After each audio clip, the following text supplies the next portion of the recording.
বিসমিল্লাহির রহমানির রহিম। আলহামদুলিল্লাহ। আল্লাহর অশেষ মেহেরবানিতে আমরা মাআহাদ আল বাসিরার বহুল প্রতীক্ষিত কার্যক্রম শুরু করতে যাচ্ছি। মাআহাদ আল বাসিরার কারিকুলাম একজন মুসলিমের জীবনব্যাপী ইলমের পথে অবিচল থাকার পাথেয় হিসেবে কাজ করবে ইনশাআল্লাহ।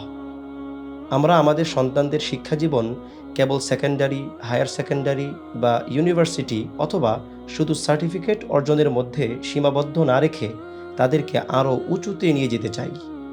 আমরা চাই তারা জাহালাতকে মোকাবেলা করার জন্য সালফে সালেহিনের মানহাজ অনুযায়ী ওয়াহির ইলমের দিকে পরিচালিত হোক।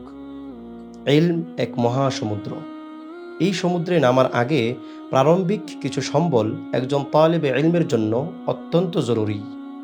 সেই প্রস্তুতির অংশ হিসাবে সর্বপ্রথম যে কাজগুলো করতে হবে তার মধ্যে অন্যতম হচ্ছে কোরআনুল কারীম এবং ইলমি মুতুন হিফজ করা। এই পাথেয় ছাড়া একজন তালিবে ইলম এই গৌরবময় পথে হাঁটতে পারবে না। এটি যুগ যুগ ধরে পরীক্ষিত একটি বিষয়।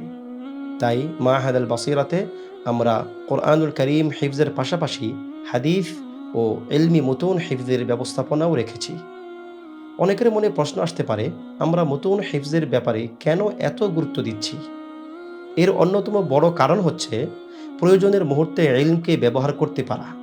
মুতুন মুখস্থ থাকলে যে কোনো সময় ও স্থানে ইলমকে মানসপটে নিয়ে আসা সহজ হয়। পাশাপাশি মুতুন মুখস্থের মাধ্যমে গভীর ইলমি যোগ্যতা অর্জিত হয়, কেননা সংক্ষিপ্ত মাতানগুলো সংশ্লিষ্ট বিষয়ের একটি পূর্ণাঙ্গ ধারণা দেয় এবং ওই শাস্ত্রের বিস্তারিত ব্যাখ্যা বোঝা সহজ করে তোলে। এর সাথে যুক্ত হয় ইলমের বিষয়বস্তু ব্যক্তির মধ্যে স্থায়ী হওয়ার বিষয়টি, কারণ মুতুন মুখস্থের ভিত্তি ছাড়া বিক্ষিপ্ত তথ্যগুলো যত দ্রুত মাথায় আসে তার চেয়েও দ্রুত হারিয়ে যায়।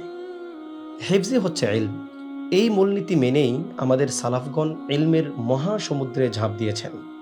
ইমাম আহমদ বিন হাম্বল রাহিমাহুল্লাহ 10 লক্ষের অধিক হাদিস সনদ সহ মুখস্থ জানতেন।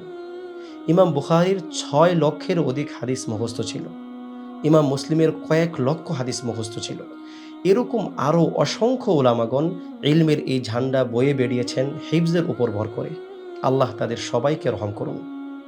হিফজের ব্যাপারে উলামাগণের অনেক উক্তি আছে যা বলে শেষ করা যাবে না। যেমন উলামাগণ বলেন, মান হাফিজাল মুতুন হাজাল ফুনুন, অর্থাৎ যে ব্যক্তি মুতুন মুখস্থ করে সে বহুবিধ ইলমে পারদর্শী হয়। তারা আরও বলেন, মাল্লাম ইয়াহফাজিল উসুল হরিমাল ওসুল, অর্থাৎ যে ব্যক্তি মূলনীতি তথা মুতুন মুখস্থ করেনি সে কাঙ্ক্ষিত লক্ষ্যে পৌঁছানো থেকে বঞ্চিত হয়।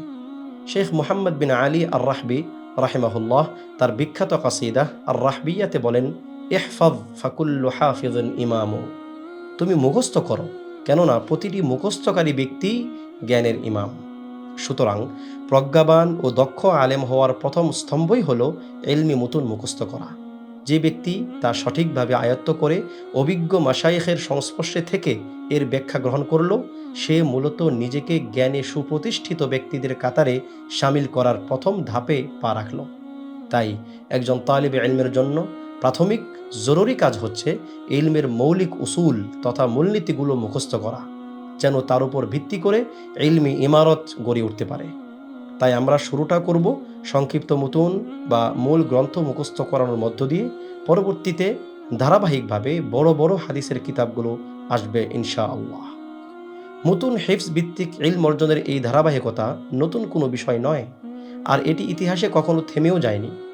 আরবের হিজাজ, নাজদ সহ আফ্রিকার অনেক স্থানে এখনও এই ইলমি সংস্কৃতি তার স্বমহিমায় টিকে আছে।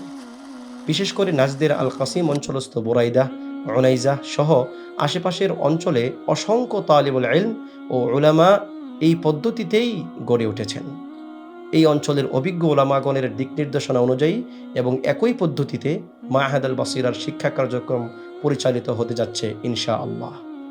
আমরা চাই আমাদের সন্তানরা নাজদের ঐতিহ্যবাহী ইলমি কাঠামো অনুযায়ী ইসলামের সঠিক জ্ঞান অর্জন করে প্রথমে নিজেদের থেকে, এরপর সমাজ থেকে জাহালাত দূর করবে, উম্মাহকে সঠিক লক্ষ্যের দিকে নিয়ে যাবে এবং সারা জীবন আল্লাহর সন্তুষ্টির পথে অবিচল থাকবে।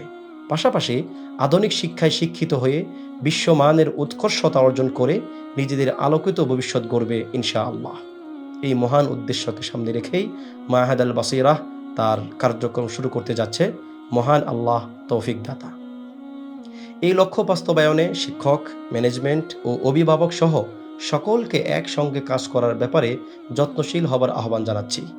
আমাদের সন্তানদের দ্বীনের পথে অবিচল রাখতে ঈমানের পরিশুদ্ধি ও উন্নত চরিত্র গঠনে আমাদের সমানভাবে সচেষ্ট হতে হবে।